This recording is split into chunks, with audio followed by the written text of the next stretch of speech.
ప్రతి ఆదివారం యోసేపు యొక్క జీవితం మనం కళ్ళారా చూడబోతున్నాం.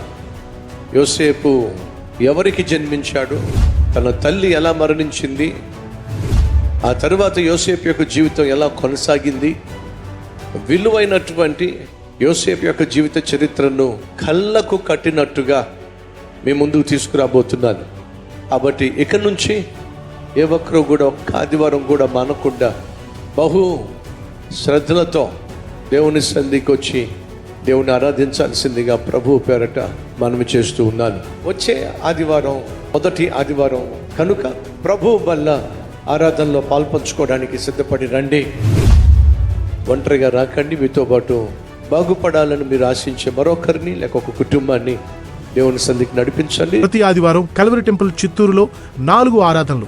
మొదటి ఆరాధన ఉదయం 6 గంటలకు, రెండవ ఆరాధన ఉదయం 9 గంటలకు, మూడవ ఆరాధన మధ్యాహ్నం 12 గంటలకు, 4వ ఆరాధన సాయంత్రం 6 గంటలకు జరిగే ఆరాధనలకు తప్పక రండి, కుటుంబంగా రండి. స్థలం హేమమాధురి కళ్యాణ మండపం, HDFC బ్యాంక్ దగ్గర, పుత్తూరు రోడ్, KR పల్లి, చిత్తూరు.